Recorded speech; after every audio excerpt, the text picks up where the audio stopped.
Hi அன்பான அனைவருக்கும் அழகான இனிய காலை வணக்கங்கள். ஸோ நாம் இன்றைக்கி எதை பற்றி பேச வந்திருக்கோன்னா இப்போ நம்ம இந்த ராபிடோ பற்றி தான். ராபிடோ பற்றி ராபிடோவில் இந்த பைக் டாக்ஸி ஓட்டுற நாங்கள்லாம் இன்றைக்கி உயிரோடு இருக்கிறதுக்கு காரணமே ராபிடோ டீம் தான். அவங்களுக்கு நாங்கள் ஃபஸ்ட்டு ஒரு வணக்கத்தை சொல்லிக்கிறோம். அதேமாதிரி இந்த ராபிடோ பைக் டாக்ஸி ஓட்டுறதுனால சில ஆட்டோ நண்பர்களுக்கு இந்த பைக் மேலே கோபம் ஒத்துக்கிறேன் சார். அவங்க வருமானத்தை நாங்கள் கெடுத்த மாதிரி அவங்க பேசிகிட்டு இருக்காங்க. பட் இருந்தாலும் ஆட்டோக்கார நண்பர்களும் எங்களை மன்னிக்கவும் சார். நான் சொல்கிறத கேளுங்க, சரியாக தப்பாக நீங்களே ஒரு பதிலை சொல்லுங்கள் சார்.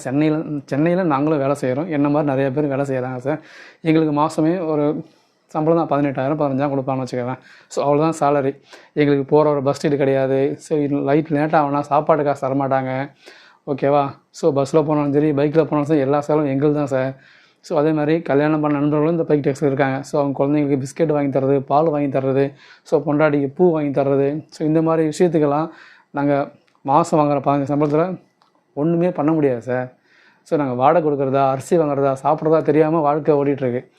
அந்த மாதிரி தான் கடவுளாக பார்த்து வந்தது தான் ராபிடோ என்ற ஒரு ஆப்பு.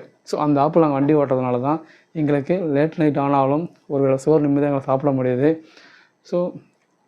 என் பிள்ளைங்களுக்கு நாங்கள் எது கேட்டாலும் வாங்கி தர முடியுது. ஏதோ எங்கள் கை செலவுக்கு இந்த பெட்ரோல் காசு இந்த மாதிரிக்கெல்லாம் நாங்கள் ஃபுல் டைமாக ஓட்டலை சார். எங்களுக்கு ஆஃபீஸ் டைம் போகும்போதும் வரும்போதும் சில பேர் சர்வீஸுக்காகவே இருப்பாங்க. அந்த மாதிரி நாங்கள் ஓட்டி தான் எங்கள் வாழ்க்கையில் அந்த 5,000 சம்பளத்தில் கூட ஒரு 5,000 சேர்த்து ஓட்டுற மாதிரி பண்ணிகிட்ருக்கோம் சார். நாங்கள் யார் வயிற்றும் அடிக்கலை, பட் ஓகேவா. ஆனால் யாருமே பைக் டாக்ஸி அதை பிளாக் பண்ணணும்னு நினைக்காதீங்க. ஆட்டோக்கார நண்பர்களும் ப்ளீஸ், நாங்களும் குடும்பஸ்தான், எங்களுக்கும் குடும்பம் இருக்குது சார்.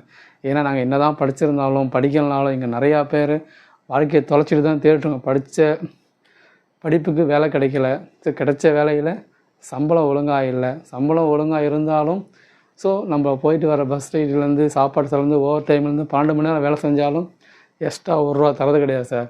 அந்த மாதிரி இருக்கிற டைமில் தான் கடவுளாக பார்த்து அனுப்பிச்ச வரம் தான் இந்த ராபிடோ பைக் டாக்ஸி. இது வந்தனால தான் இன்றைக்கி நிறையா பேர் குடும்பம் உயிரோடு இருக்குது. இல்லைனா எப்போயோ தற்கொலை முடிஞ்சு போயிருக்கும். ராபிடோ மட்டும் இல்லைன்னா சென்னை மட்டும் இல்லை சார், தமிழ்நாட்டில் சிட்டிக்குள்ளே வண்டி ஓட்டுற வேலை செய்கிற வேலை செஞ்சுக்கின்னு இந்த வேலையும் பார்க்குறாங்க பார்த்தியா. அதுதான் அவங்க வாழ்க்கைக்கு ஒரு வழிகாட்டியாகவே இருக்குது. தயவு செஞ்சு ஆட்டோக்கார நண்பர்கள்லாம் இதை நீங்கள் பெருசுப்படுத்த வேணாம். எங்களையும் மனிதனாக மன்னிச்சு ராபிடோ டாக்ஸி மேலும் மேலும் வளர நீங்கள் தான் எங்களுக்கு கருணை காமிக்கணும். ஏன்னா எப்படி சொல்கிறதுனே எனக்கு தெரில சார்.